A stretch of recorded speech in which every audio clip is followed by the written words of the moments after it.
আমি আসার পর দেখি আমার সবকিছু শেষ, আমি এখন রাস্তায় পড়ে গেছি। আমাকে কেন ধ্বংস করলো এই বিচার আমি তারেক রহমানের কাছে চেয়েছি।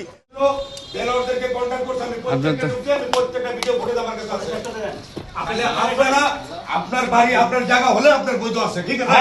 আপনার ডিসিতে অফিসে বসেন, আমার এনে লুটপাট কেন করলেন? এটা আপনাদের কোনো অভিযোগ থাকে মনে হয়, আপনি অভিযোগ লুটপাট হয়েছে না, আপনারা করেন কি এটা দিয়ে অভিযোগ দেন থানায়। ভাই বলছেন নাকি কথা, আমরা এটা অটোমেটিক থানায় অভিযোগ দিয়ে দিচ্ছি। আপনি যদি কোনো ধরনের লুটপাট হয়ে থাকে আমি বলতেছেন থানায় অভিযোগ দেন, আমরা আইনের মাধ্যমে শেষ করতেছি। হ্যাঁ, আপনি আপনার অভিযোগ আপনি থানায় অভিযোগ দিবেন। ওনার সাথে মোটামুটি মামলা রেডি হয়েছে, হয়তো বা কালকে কোর্ট থেকে এখানে অর্ডার চলে আসবে। কারণ আমার কথা যে আমি ভুক্তভোগী কেন হবো? হ্যাঁ অবশ্যই আপনারটা কেন নেবেন? আপনাদের দ্বন্দ্ব, আপনারা যুদ্ধ করেন।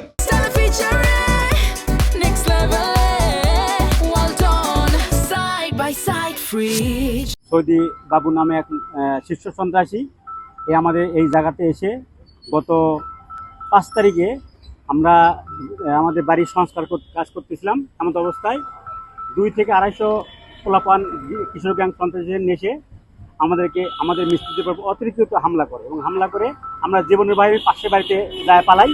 তখন এই 5 থেকে 10 মিনিটের মধ্যে আমার ঘরের টিনের চালা, ওয়াল, জ্বালানা টানা সব ভেঙেছে, তছনছ করে মালামাল লুট করে নিয়ে যায়। আমি এই ব্যাপারে সংশ্লিষ্ট থানায় অভিযোগ করেছি, ওনারা বলছে আমরা তদন্ত করে দেখতেছি। এখন এইখানে এই জায়গাতে এরপরে আসলে আমাদের যে কোনো মুহূর্তে হামলা করে আমাদেরকে মেরে ফেলা হুমকি দিতেছে, আমরা জীবনের নিরাপত্তাহীনতা এখন ভুগতেছি। আমরা এই জায়গা আমাদের যারা ওয়ারিশ ওনারা কিন্তু 1980 সালের পর থেকে আমাদের ভোগ দখলে ছিল। আমরা এখানে ঘর বাড়ি করছি, করার পরে 2012-তে যখন আওয়ামী লীগ সরকার ক্ষমতায় আসে তখন এই যে শীর্ষ সন্ত্রাসী জোসেফ বাবুর ক্যাডার সৌদি বাবু এই জায়গাটা জোরপূর্বকভাবে আমাদেরকে এখান থেকে বের করে দেয়। তো এই কয়েক বছর আমরা কোনো, তাদের সরকার ক্ষমতায় ছিল, আমরা কোনো প্রতিকার পাইনি। না পাওয়ার কারণে 5ই আগস্টে যখন এই বিপ্লব হওয়ার পরে আমাদের জায়গাতে তখন আমরা আমাদের বাড়ি বুঝে নিলাম, নেওয়ার পরে তখন এখানে আমরা আস্তে আস্তে সংস্কার কাজ করতেছিলাম।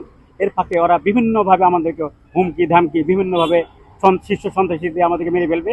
এবং এই বিষয়ে আমরা মোহাম্মদপুর থানায় একাধিকবার জিডিও করেছি, যে তদন্ত চলতেছে এবং আমরা অভিযোগ করেছি।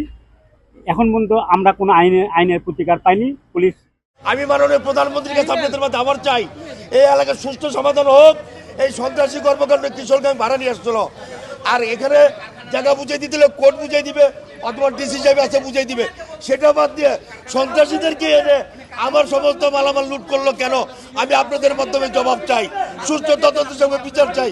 এই যে লোকটা আসছে আমি তাকে চিনি না, এর আগে সে যদি বাড়ির মালিক হইতো সে তো আমাকে জানাই তো আমি বাড়ির মালিক। সে কার কাছ থেকে কাগজ কিনছে, কাগজ কিনে এনে সে বাড়ি দাবি করতেছে। এখানে ছিল আপনার হলো জোসেফ বাবুর ক্যাডার যারা এখানে সন্ত্রাসী এই কিশোর গ্যাংয়ের সাথে জড়িত, তারা অনেকেই অপরিচিত মুখ, কিন্তু তারা আমাদেরকে এখানে আসা মাত্র অতিরিক্ত হামলা করে। কিন্তু আমি মুখে দেখলে চিনতে পারবো, কিন্তু আমি নাম জানি না। এতদিন তাদের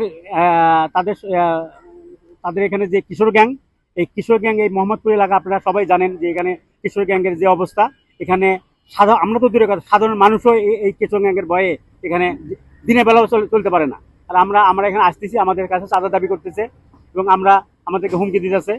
এবং 5-10 মিনিটের মধ্যে 280 পোলাপান এসে আমাদের টিনের চালান আপনারা দেখেছেন কিভাবে হরিলুট করছে, কিভাবে কি করছে, আপনারা নিজেরাই ভিডিও ফুটেজে দেখেছেন।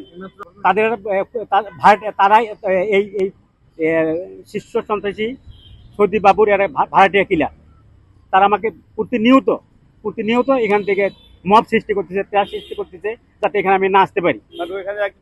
না, এটা মিথ্যা, সম্পূর্ণ এখানে কোনো দোকান ছিল, সব ঘর বাড়ি, এটা আমাদের ঘর বাড়ি। তারা এটাকে এই লুটপাটকে করার জন্য তারা নাটক সাজাইছে।